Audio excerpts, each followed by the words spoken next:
సదాశివసమారంభాం శంకరాచార్యమధ్యమాం అస్మదాచార్యపర్యంతాం వందే గురుపరంపరాం. స్వధర్మదర్శిని ఛానల్కు స్వాగతం. మనం కొత్తగా స్వధర్మదర్శిని అనే ఛానల్ను ప్రారంభిస్తున్నాం. మరి మనకు ఆల్రెడీ మీకు అందరికీ తెలిసిందే VNR creations, VNR the travel ఉంది. కానీ అవి ప్రత్యేకంగా మన మట్టుకే పెట్టడం జరిగింది. కానీ ఈ స్వధర్మదర్శిని ఛానల్ సనాతన ధర్మం మీద, భారతీయ ఇతిహాసాలు, పురాణాలు, వేదాలు, శాస్త్రాల మీద మనం ఎన్నో అధ్యయనాలు జరగాల్సి ఉన్నాయి. అలాగే ఎంతోమంది మేధావులు, ఎంతోమంది వైదిక, శాక్తేయ, ఆగమ పండితులు ఉన్నారు. దాంతోపాటు భారతీయ సనాతన ధర్మం గురించి పోరాడే ఎంతోమంది వ్యక్తులు ఉన్నారు. మరి వాళ్ళందరితో మనం ఇంటరాక్ట్ అవుతూ భారతీయ సనాతన ధర్మం మీద అనేక రకాల విశ్లేషణలు మనం చేయాల్సి ఉంది. మరి మొట్టమొదట భారతీయ సనాతన ధర్మానికి మూలం రామాయణ, భారత, భాగవతాలు, చతుర్వేదాలు, అష్టాదశ పురాణాలు. మొట్టమొదట వేదాల గురించి తెలుసుకుంటే ఋగ్వేదము, యజుర్వేదము, సామవేదం, అథర్వణ వేదం. దీనికి ఉపశాఖలు చాలా ఉన్నాయి. అది చాలా విస్తారమైనటువంటి సబ్జెక్ట్. దాంతోపాటు అష్టాదశ పురాణాలు కూడా మనకు తెలిసినవే. బ్రహ్మాండ పురాణం నుంచి మొదలు పెడితే 18 పురాణాలు మనకున్నాయి. బ్రహ్మాండ, బ్రహ్మ, విష్ణు, మార్తాండ, నారదీయ, మార్కండేయ, ఆగ్నేయ, కూర్మ, వామన, గారుడ, లింగ, స్కంద, మత్స్య, నారసింహ, వాయు, కపిల, వరాహ, పద్మ. ఇవి 18 పురాణాలు. అయితే ఈ 18 పురాణాల్లో రామాయణం లేదు మరి రామాయణం చాలా విశిష్టమైంది. ఇక దాంతోపాటు రామాయణంలో ఒక మంత్రభాగంగా స్వీకరించడం జరిగింది. ఇది కావ్యమే అయినా కూడా, రాముడి యొక్క నడవడికనే అయినప్పటికీ కూడా, ఇది ఇతిహాసం అయినప్పటికీ కూడా, కానీ వేదానికి సరైన ప్రాధాన్యత ఎలా ఉంటుందో ఈ రామాయణానికి అలాంటి ప్రాధాన్యతని ఇవ్వడం జరిగింది. ఇక దాంతోపాటు ఇక్కడ మనం చూసుకున్నట్టయితే చండీ సప్తశతి లాంటి మార్కండేయ పురాణాంతర్గతమైనటువంటి సప్తశతికి వేద స్వాహాకారం చేసే శక్తి ఎలా ఉందో ఈ రామాయణ మహా కావ్యంలో సుందరకాండ అంతే ప్రత్యేకమైంది. సుందరకాండ అనేది చాలా అద్భుతమైనటువంటి ఒక ఘట్టం. దాదాపుగా 24,000 శ్లోకాలు ఉన్నటువంటి రామాయణంలో సుందరకాండ ఒక కాండం 68 సర్గలతో దాదాపుగా 3,000 శ్లోకాల వరకు ఉంటుంది. మరి ఇలాంటి సుందరకాండ మనం ఈరోజు ఎపిసోడ్లో చూద్దాం. అయితే ఈ సుందరకాండ మనిషి మేధస్సుకు, అలాగే మనిషి నడవడికకు, ఒక సాధకుడికి ఉండాల్సినటువంటి ఆలోచన విధానం ఎలా ఉండాలి అనేది ఈ సుందరకాండ మనకు చెప్తుంది. మరి చాలామందికి రామాయణంలో హనుమ యొక్క వైభవము సుందరకాండలో కనిపిస్తుందని తెలుసు. ఎక్కడ రాముడు కనిపించడు, సుందరకాండలో హనుమ మాత్రమే కనిపిస్తాడు. చివర్లో కనిపిస్తాడు. తర్వాత సీతాన్వేషణ మాత్రం కనిపిస్తుంది, లంకా నగరం కనిపిస్తుంది, ఇంకా ఎన్నో అద్భుతమైనటువంటి వైశిష్ట్యాలు కనిపిస్తాయి. రామాయణం మొత్తంలో ఎక్కడ కూడా రాముడు తన పరాక్రమం చూపిస్తాడు తప్ప తన దివ్యమైనటువంటి శక్తులను ఎక్కడా చూపించాడు. కానీ హనుమ పుట్టుకతోటే శక్తివంతుడు, రుద్రాంశ సంభూతుడు, అలాగే సాక్షాత్ పరమేశ్వరుడే ఈ భూలోకంలో హనుమగా వెలిసాడు అనేది మనకు పరాశర సంహిత లాంటి గ్రంథాలు చెప్తున్నాయి. కాబట్టి అలాంటి అద్భుతమైనటువంటి హనుమ చైతన్యాన్ని, హనుమ యొక్క వైభవాన్ని, ఆ హనుమ యొక్క తత్వాన్ని మనం ఈ సుందరకాండలో తెలుసుకోవచ్చు. ఇక దీనికి ఇంకొక విశిష్టం ఏమంటే, మరి ఈ సుందరకాండకు మరో విశిష్టత ఏంటంటే ఇది తత్వసర్గగా కూడా, తత్వశాస్త్రంగా కూడా మనం తీసుకుంటారు. ఒక మనిషి తన గమ్యాన్ని చేరుకోవడానికి ఎలాంటి ఒడిదొడుకులు ఎదుర్కోవాలో ఈ సుందరకాండలో చూడవచ్చు. అలాగే మనం ఇక్కడ చూసుకుంటే ఈ సుందరకాండలో ముఖ్యమైనటువంటి విషయం ఏంటి అంటే, మనిషి మోటివేషనల్గా కూడా, అంటే పర్సనాలిటీ డెవలప్మెంట్ కావాల్సినటువంటి మోటివేషన్ అంతా కూడా సుందరకాండ మనకిస్తుంది. ఎలా అంటారా, ఈ సుందరకాండ క్లుప్తంగా చెప్తాను. మొట్టమొదట హనుమ తన శక్తి తనకు తెలియదు, అయినప్పటికీ కూడా చుట్టూ ఉన్న వాళ్ళు చెప్పగానే తన శక్తి, తన పరాక్రమం, తన ఆత్మవిశ్వాసం పెరుగుతాయి. అంతర్గతంగా ప్రతి మనిషిలో కూడా ఆత్మవిశ్వాసం ఉంటుంది. ఆ ఆత్మవిశ్వాసం 1కి 2 రెట్లు పెరుగుతుంది. అలాగే ఇక్కడ మనకు సముద్ర లంఘన సమయంలో మైనాకుడి లాంటి పర్వత శ్రేష్టము ఆ సేద తీరమని హనుమంతుడిని అడగగా, సాధకుడు ఎప్పుడూ కూడా సేద తీరకూడదు. సాధకుడు ఎప్పుడూ కూడా తన యొక్క గమ్యం వైపు అడుగులు వేస్తూనే ఉండాలి. ఒక్క నిమిషం నేను అలసిపోయాను కూర్చుంటాను అంటే అది గమ్యానికి చేరడం కష్టమవుతుంది. అలాగే ఇక్కడ మనం చూసుకుంటే సురస లాంటి ఒక దేవతలతో పంపబడినటువంటి ఒక శక్తి హనుమ మేధస్సును పరీక్షిద్దామని చూస్తుంది. అంటే ఒకటి సుఖాలు మొదల మార్గంలో మనకు కనిపిస్తాయి. రెండోది మన తెలివితేటలకు మన సహనానికి పరీక్ష సురస. ఆయన అంగుష్ట మాత్రంగా అయి బయటకు రావడం జరుగుతుంది. ఇక్కడ మూడవది వచ్చే సింహిక. ప్రమాదాలు కూడా మనకి ఇక్కడ అలాగే ఉంటాయి. సుందరాకాండ చేసేటప్పుడు ప్రమాదాలు కూడా మనం సాధనలో మనకు ప్రతి చోట ఉంటాయి. ఒడిదొడుకులు అడ్డంకులు లేనటువంటి జీవితం అయితే ఉండదు. మరి అలాంటిది సింహిక లాంటి ఒక శక్తి, ఛాయాగ్రాహకమైనటువంటి శక్తి వచ్చినప్పుడు దాన్ని సంహరిస్తాడు తన తెలివితేటలతో. ఇక లంకా నగరంలో ప్రవేశిద్దామంటే లంకిని అనే ఒక రాక్షసి అడ్డుగా ఉంటుంది. మరి దానికి కూడా శాప విమోచనం అనేది కలిగిస్తాడు. అలాగే మనం కూడా మన మార్గంలో మంచి చెడు కష్టము సుఖము దుఃఖము అన్నీ ఎదురవుతుంటాయి. వీటన్నిటినీ అధిగమించి ముందుకు వెళ్ళడం అనేదే జీవితం. నీ ఒక గమ్యాన్ని నిర్దేశించుకున్నప్పుడు ఆ గమ్యాన్ని చేరుకోవడానికి ఎన్నో ఒడిదడుకులు ఎత్తుపల్లాలు వస్తాయి. వాటన్నిటినీ కూడా ఒకటికి మార్చుకుంటూ ముందుకు వెళ్ళడం, వాటన్నిటినీ విజయం సాధించి చివరగా నీ యొక్క గమ్యాన్ని చేరుకోవడం అయితే జరుగుతుంది. అలాగే ఇక్కడ మనం చూసుకుంటే హనుమ వైభవము, ఈ హనుమ తెలివితేటలు ఈ సుందరకాండలో మనకు ప్రతి చోట కనిపిస్తాయి. అలాగే మనిషి ఆత్మ వివేచన ఎలా చేసుకోవాలి. మొట్టమొదట ఎంతోమంది రాక్షస స్త్రీలను చూస్తాడు. మనసు ఈమె సీతనేమో అనుకుంటాడు. కానీ ఆత్మ వివేచనం అనేది చేసుకొని ఎక్కడ సీతాదేవి ఉందో వెతుకుతూనే ఉంటాడు. ఒక దశలో మండోదరి లాంటి పతివ్రత ఆమె మహాపాతివ్రత్యంతో మంచి తేజస్సుతోటి ఉన్నటువంటి ఆమెను చూసి సీతాదేవి అనుకుంటాడు. అలాగే మన జీవితంలో ఇదే గమ్యం అనుకొని చాలా సందర్భాలు ఎదురవుతాయి. మరి అవన్నిటినీ కూడా అధిగమించి ముందడుగు వేస్తూ ఉంటాము. వేసి చివరికి సీతాన్వేషణ సీతా దర్శనంతో ఈ యొక్క ఘట్టం మనం సంపూర్ణమవుతుంది. అంటే సుందరకాండ పూర్తి కాదు, మన ఆత్మ వివేచనం అలాగే మన సాధన ఎలా ఉంటుంది అనేది సుందరకాండ చెప్తుంది. అలాగే ఇక్కడ మనం చూసుకుంటే ఈ సుందరకాండ లలితా సహస్రనామాల్లో చెప్పినటువంటి షట్చక్ర భేదనం ఏదైతే ఉందో, కుండలిని విద్య మూలాధారాది సహస్రార పర్యంతం షట్చక్రాలలో మనకు సంబంధించినటువంటి ఉత్తేజం అనేది కలగడానికి ఆ సుందరకాండ సాధన కూడా సహేతుకమవుతుంది. అలాగే వాల్మీకి లాంటి మహర్షి ఎంతో అద్భుతమైనటువంటి తన కావ్య శైలితోటి ఎన్నో మంత్రాలను రహస్యంగా ఇందులో నిక్షిప్తం చేశాడని ఎంతోమంది సాధకులు, ఎంతోమంది ప్రవచనకర్తలు, దాంతోపాటు ఎంతోమంది సాక్షాత్ ఇప్పటికీ సుందరకాండ పారాయణాలు చేసి తమ ఇష్టకామ్య సిద్ధిని, అంటే ఐహికమైనటువంటి సిద్ధిని మోక్ష సిద్ధిని రెండింటిని పొందుతున్నారు. మరి అలాంటి అద్భుతమైనటువంటి సుందరకాండ గురించి షట్చక్రాలు ఏ స్టేజ్లో మనకు తారసపడతాయి ఒకసారి చూద్దాం.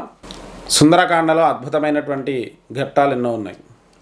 అయితే ఎంతోమంది మహర్షులు, ఎంతోమంది ఋషులు, అలాగే నేటికి సాధకులు కూడా సుందరకాండను ఒక సాధనా మార్గంగా, ఆ యొక్క భగవద్ అనుగ్రహాన్ని పొందడానికి ఉపయోగించే ఒక సాధనా మార్గంగా, మరి పురాణోక్తమైనదైనప్పటికీ కూడా వేద సమానంగా అలాగే శాక్తేయ సమానంగా దీన్ని ఆరాధించడం అయితే జరుగుతుంది. ఇక్కడ మనం షట్చక్రాలు అనేటివి మన శరీరంలో ఉంటాయి. మూలాధారము, అలాగే స్వాధిష్టానము, మణిపూరము, అనాహతము, విశుద్ధ చక్రము, ఆజ్ఞాచక్రము, సహస్రారం. ఇవి మనకు ఈ చక్రాలు అయితే ఉన్నాయి శరీరంలో. మరి అలాంటి ఈ చక్రాలు ఉత్తేజమైనప్పుడు ఆ యొక్క భగవద్ అనుగ్రహం అనేది కలుగుతుంది. సహస్రారంలో దివ్య దర్శనం అనేది కలుగుతుంది. దానికి మనం ఏం చేయాలి? మూలాధారం కదలాలి అంటే ఏం చేయాలి? అయితే ఈ సుందరకాండలో ఒక్కో ఘట్టానికి ఒక్కొక్క ప్రత్యేకత ఉంది. మొట్టమొదట చూసుకున్నట్టయితే మూలాధారం దగ్గర మైనాకుడు అనే ఒక పర్వత శ్రేష్టము హనుమంతుడికి రామకార్యార్థమై వెళ్తున్న సందర్భంలో తన సముద్రంలోంచి బయటకు వచ్చి, నాపై సేద తీరు, నేను మీ తండ్రికి మంచి సన్నిహితుడను, నా దగ్గర పండ్లు ఫలాలు అనేక రకాలు ఉన్నాయని చెప్పేసి ఒక మానవ శరీరాన్ని పొంది ఆయన అడుగుతాడు. అప్పుడు హనుమ చెప్తాడు, రామకార్యార్థమై నేను వెళ్తున్నాను, కార్యసాధకుణ్ణి, కార్యసాధన చేసేవాడు ఎప్పుడు కూడా విశ్రాంతి తీసుకోకూడదు. మూలాధారం అంటే ఒక అనుష్ఠానం అనేది మనం చేస్తున్నప్పుడు ఆ అనుష్ఠానంలో మొట్టమొదట మన శరీరం అనేది ఏం చేస్తుంది అంటే అనేక రకాల సుఖాలను మనకు అలవాటు చేస్తుంది. ఎప్పుడైతే సుఖాలు వస్తాయో మనకు ఈ యొక్క మార్గాన్ని మనం విడిచిపెట్టే ప్రయత్నం చేస్తాం. మరి అలాంటి సందర్భంలో మనం ఏం చేయాలి? మళ్ళీ మనస్సును ఏకాగ్రత వైపు తిప్పుకొని మనము ఏదైతే సాధన సహస్రారం వైపు మనం అడుగు వేయాలో అటువైపు మనం వేయాలి. కాబట్టి ఇక్కడ మనం చూసుకుంటే హనుమ ఇలాంటి నాకు ఆతిథ్యం ఏమొద్దని చెప్పేసి అక్కడ నమస్కరించి వెళ్ళిపోయాడు. అంటే సున్నితంగా తిరస్కరించాడు. మనమైతే సుఖాలు వచ్చాయంటే మనం చేయాల్సిన సాధనను పక్కన పెట్టి ఆ సుఖాల వైపు మనము ఈ ఐహికమైనటువంటి విషయాల వైపు మన మనస్సు వెళ్తుంది. కాబట్టి వాటి నుంచి తప్పించుకొని ఆ ముందుకు వెళ్ళే ప్రయత్నం చేయాలి. ఇక్కడ మనం చూసుకుంటే రెండోది వచ్చేసి స్వాధిష్టాన చక్రం అనేది ఉంటుంది. ఈ స్వాధిష్టాన చక్రానికి సురస అనే ఒక దేవతా శక్తి, మనం ఆ ఇంద్రాది దేవతలు అంటారు అన్నట్టు. ఈ హనుమ మొట్టమొదటి పరీక్షలో నెగ్గాడు. ఏదైతే కార్య సాధన చేయడానికి వెళ్ళాడు కదా, అది నెగ్గాడు. మరి రెండోది ఈ సురస ఏం చేస్తుంది అంటే హనుమకు ప్రత్యక్షమై ఏదైతే దేవతలు ఉన్నారో వాళ్ళు నీవు నాకు భోజనంగా ఉండమని నాకు వరం ఇచ్చారు అని చెప్తాడు. అప్పుడు హనుమ అంటాడు, నేను రామకార్యార్థమై వెళ్తున్నాను, నువ్వు సురస అనే మాతవు, మరి నీకు నమస్కరిస్తున్నాను, నన్ను విడిచిపెట్టుమని చెప్పేసి ఆమెకు నమస్కారం చేసుకుంటారు. అప్పుడు కాదు నువ్వు నా నోట్లోకి వెళ్ళాల్సిందే అంటే ఆయన బుద్ధిర్బలంతో స్వామివారు చిన్న సూక్ష్మం అంగుష్ట మాత్రంగా ఆమె నోట్లోకి వెళ్ళి బయటకు వచ్చేస్తాడు. తర్వాత ఆమెకు స్వస్వరూపాన్ని పొంది చెప్తుంది, నీ యొక్క కార్యం సిద్ధిస్తుంది అని చెప్పేసి చెప్పడం జరుగుతుంది. కాబట్టి రామకార్యార్థమై వెళ్తున్న హనుమ స్వాధిష్టాన చక్రానికి ఏంటి దీనికి లింకు అంటే మొదట ఐహికమైనటువంటి సుఖాలు మనకు ఆటంకాలను కలిగిస్తాయి. రెండవది ఇక మానసికమైనటువంటి సుఖాలు ఉంటాయి. అంటే మానసికమైనటువంటి బుద్ధిబలంతో చేయాల్సిన కొన్ని పనులు ఉంటాయి. మనం చేసే అనుష్ఠానానికి ఎన్నో సమస్యలు వస్తుంటాయి. వాటిని ఎదుర్కోవడానికి బుద్ధిబలంతో ముందడుగు వేయాలి. అప్పుడు ఈ స్వాధిష్టాన చక్రాన్ని మనం కొంత ముందుకు తీసుకెళ్ళ అవకాశం ఉంటుంది. ఇక మణిపూర చక్రం ఉంటుంది మూడోది. మణిపూర చక్రానికి మనకు అక్కడ మనం చూసుకుంటే సింహిక అనే ఒక రాక్షసి వస్తుంది. అంటే చెడు అనేది చుట్టూ చేరుతుంది. మనం ఎప్పుడైతే అనుష్ఠానం గట్టిగా చేస్తామో మనం దేవతలది చూస్తూనే ఉంటాం. అనేక సినిమాల్లో కూడా మీకు చూపిస్తుంటారు. కాకపోతే అది జరిగిందా లేదా అనేది తర్వాత విశ్వామిత్రుడు లాంటి వాడికే తపస్సు చేస్తుంటే మేనకను పంపించి ఆ తపస్సు భంగం కలగడానికి హేతు అవుతుంది. కాబట్టి మనం ఏదైతే మంచి కార్యం చేయాలి అని చెప్పేసి ఒక అనుష్ఠాన సిద్ధి కోసం మనం సాధన చేస్తున్నాము అన్నప్పుడు ఆ టైంలో వచ్చేటువంటి ఆటంకాలు ఎన్నో ఉంటాయి. వాటిని అధిగమించడానికి మనకు సులభమైన మార్గము ఉండదు. ఎన్నో కష్టాలను దాన్ని ఎదుర్కొని ఆ సమస్య నుంచి బయటపడాలి. సింహికను శక్తి పరాక్రమంతో అలాగే బుద్ధిబలంతో కూడా ఆమెను కూడా సంహరిస్తాడు. అదొక రాక్షసి కాబట్టి చెడును సంహరించాలి. సాత్వికమైనటువంటి వాటిని తిరస్కరించాలి, చెడును సంహరించాలి అనేదే హనుమ యొక్క ఉద్దేశం. కాబట్టి అక్కడ ఆ సింహికను సంహరించి అక్కడి నుంచి లంకా నగరంలో ప్రవేశించినటువంటి హనుమ ఆ లంకిని అనే ఒక ద్వారంకు ముందుగా ఉండేటువంటి ఒక శక్తి ఉంటుంది. ఇక్కడ చూసుకోండి, అనాహతము మణిపూరం తర్వాత అనాహత చక్రం అనేది వస్తుంది. కాబట్టి అంటే మనం ఎప్పుడైతే మణిద్వీపం లాంటి అద్భుతమైనటువంటి కుండలిని సాధన ద్వారా శక్తి వైపు అడుగులు వేస్తున్నామో అప్పుడు మనము ఆ శ్రీచక్రంలోకి వెళ్ళాలి అంటే ఈ అనాహత చక్రం దాటితే ఆ శక్తి సంబంధించినటువంటి దేవతా సమూహంలోకి మనం వెళ్తాం. కాబట్టి ఇక్కడ కూడా లంకిని దాటితే లంకానగరంలోకి ప్రవేశిస్తాడు. అప్పుడు సీతాన్వేషణ కలుగుతుంది. కాబట్టి దీనికి సంబంధించిన ఘట్టాలు అక్కడ ఉన్నాయి. కాబట్టి ఆ లంకిని దాటాక ఆజ్ఞాచక్రము అనేది తర్వాత స్థాయి. విశుద్ధ చక్రము, ఆజ్ఞాచక్రము ఈ విశుద్ధ చక్రం అంటే లంకానగరంలో అనేక రకాల స్త్రీమూర్తులను చూస్తాడు.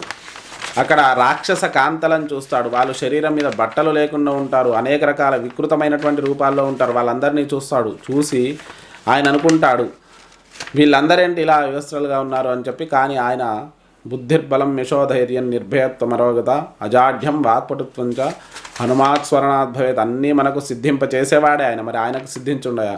ఇవన్నీ తుచ్చమైనవి అని చెప్పి ఆయనకు తెలుసు. కాబట్టి అక్కడ ఆయన మనం అవన్నీ చూడకుండా ముందడుగు వేయడం అనేది జరుగుతుంది. ఇక్కడ మనం చూసుకుంటే హనుమ ఈ విశుద్ధ చక్రము, విశుద్ధ చక్రము తర్వాత ఆజ్ఞాచక్రాలు అనేటివి ఈ చుట్టూ ఉన్న పరిసరంలో ఉన్నటువంటి అందమైనటువంటి భవనాలు, ఇవన్నీ ఉద్యానవనాలు, అంటే లోపల అనేక రకాల సమూహాలు ఉంటాయి కదా, వాటన్నిటిని చూస్తాడు. ఎంతోమంది ఆ రావణాసురుడు తీసుకొచ్చినటువంటి స్త్రీమూర్తులందరినీ కూడా చూస్తాడు. వాళ్ళంతా శరీరం మీద అలసిపోయి ఉండడము, బట్టలు సరిగ్గా లేకుండా వీళ్ళందరినీ చూస్తాడు హనుమ. సుందరకాండలో చెప్పడం జరుగుతుంది. అయితే మనము ఎన్నో దృశ్యాలు మనం చూస్తుంటాం, కానీ భావన అనేది ముఖ్యమైనది. హనుమ యొక్క భావన చాలా అద్భుతమైంది. కాబట్టి అక్కడి నుంచి వెళ్ళి మండోదరిని కూడా చూస్తాడు. అంటే మనం చివరి గమ్యం చేరుకునేదాకా కూడా ఆటంకాలు వస్తాయి. ఆ ఆటంకాలను మనం అధిగమించి ఆ యొక్క సీతాన్వేషణ జరిగి సీతాదేవిని దర్శించుకుంటాడు. ఇది చాలా అద్భుతమైనటువంటి షట్చక్ర భేదనానికి సంబంధించిన విషయం. కాబట్టి మనం ఏం చేయాలి అంటే, ఏదో ఒక దేవతారాధన చేసేటప్పుడు ఆ దేవతకు సంబంధించిన సర్వతత్వాలను మనం అవగతం చేసుకోవాలి. ఇక్కడ సుందరకాండలో హనుమనే దేవత. హనుమ సాధకుడి రూపంలో ఉన్నటువంటి దేవత. ఎందుకంటే సీతాదేవి తన విరాట్ రూపాన్ని చూపిస్తాడు. నిన్ను తీసుకెళ్తానమ్మా రా అంటే, ఇంత చిన్నగా ఉన్నావు, నన్ను ఎక్కడ తీసుకెళ్తావు స్వామి అంటే అప్పుడు ఒక విరాట్ రూపాన్ని చూపించుతాడు. హనుమ ఎవ్వరికీ చూపించడం, ఒక సీతాదేవికి మాత్రం తన హనుమ విరాట్ రూపాన్ని చూపిస్తాడు. తన పరాక్రమాన్ని రావణాసురుడికి చూపిస్తాడు. తన శక్తిని తెలివితేటలను సురసకు చూపిస్తాడు. తన పరాక్రమాన్ని, తన శక్తిని సింహికకు చూపిస్తాడు. ప్రతి చోట ఆయన సాధకుడి యొక్క లక్షణం అనేది ఉంటుంది. కాబట్టి హనుమను ఉదాహరణగా తీసుకొని ఆ విధంగా సాధన చేయాలి. అంటే నువ్వు హనుమ అయిపోవద్దు, మనము సాధన చేయడానికి ఆయనను ఉదాహరణగా తీసుకొని ఆయన ఆరాధన చేస్తూ చెప్తే ఇందాక చెప్పినట్టు బుద్ధిర్బలం యశోధైర్యం నిర్భయత్వమరోగత అజాఢ్యం వాక్పటుత్వం చ హనుమాత్ స్మరణాద్భవేత్ అనే ఒక శ్లోకంలాగా మనకు కూడా బుద్ధి, బలము, యశస్సు, ధైర్యము, జ్ఞానము ఇవన్నీ కూడా స్వామివారే మనకు అందిస్తాడు. సుందరకాండ పారాయణం చేయడం వల్ల కూడా ఇవన్నీ విశిష్టతలు కలుగుతాయి. కాబట్టి ఇలా సుందరకాండలో ఎన్నో విశేషాలు ఉన్నాయి. అయితే కొంత ఇది బ్రీఫ్ ఎక్స్ప్లెనేషన్ లాగా మీకు ఇవ్వడం జరుగుతుంది. ఎందుకంటే చాలా చిన్నగా వీటికి సంబంధించిన విషయాలు మీకు ఇప్పుడు చెప్తున్నాను. ఇక సుందరకాండలో దాని తత్వ వివేచనాలు శ్లోకాలు ఉన్నాయి. అనిర్వేద శ్రియోమూలం అనిర్వేద పరం సుఖం అనిర్వేదో హి సతతం సర్వార్థేషు ప్రవర్తక అని ఎన్నో మంచి శ్లోకాలు ఉన్నాయి. అంటే ఆశయే అన్ని దుఃఖాలకు మూలం అని చెప్తుంటాం కదా పెద్దవాళ్ళు. ఇలాంటి అద్భుతమైనటువంటి తత్వ వివేచనాలు ఈ సుందరకాండలో ఎన్నో ఉన్నాయి. మరి వీటన్నిటినీ మీకు అందించే ప్రయత్నం చేస్తాను. తప్పకుండా మన స్వధర్మ దర్శినిలో ఈ సుందరకాండకు సంబంధించిన కొన్ని ఎపిసోడ్లు, సుందరకాండ కథ చిన్నదే అనిపిస్తుంది కానీ 68 సర్గలు, దాదాపుగా 2800 నుంచి 3000 మధ్య శ్లోకాలు. ఆ శ్లోకాలకు ఒక్కొక్క దానికి ఒక్కొక్క శక్తి. ఇంకొకటి అన్నిటికంటే విశేషమైందంటే తతో రావణ నీతాయా సీతాయా శత్రుకర్షణ అని మొదలవుతుంది. అంటే తత్ అనే ఒక శబ్దంతో మొదలై తత్ అనే ఒక శబ్దంతో ముగుస్తుంది. గాయత్రి మంత్రం కూడా తత్తోటే మొదలవుతుంది. తత్ అంటే ఏదైతే ఉందో, ఏదైతే పరబ్రహ్మం ఉందో ఆ పరబ్రహ్మమే, ఆ పరబ్రహ్మంతో ప్రారంభమై ఆ పరబ్రహ్మంతో ముగియడమే ఈ సుందరకాండ. కాబట్టి దాని విశేషం అంతా కూడా మీకు చెప్తాను. ఎక్కువ ఒకరే చెప్తే మీకు ఇబ్బంది అవుతుంది, కానీ ఎన్నో అద్భుతమైనటువంటి విషయాలతో మీకు ఈ సుందరకాండ అందించే ప్రయత్నం చేస్తాను. మరి స్వస్తి ప్రజాభ్యా పరిపాలయంతాం న్యాయేన మార్గేణ మహిమహేష గోబ్రాహ్మణేభ్య శుభమస్తు నిత్యం. లోకా సమస్తా సుఖినో భవంతు. స్వస్తి.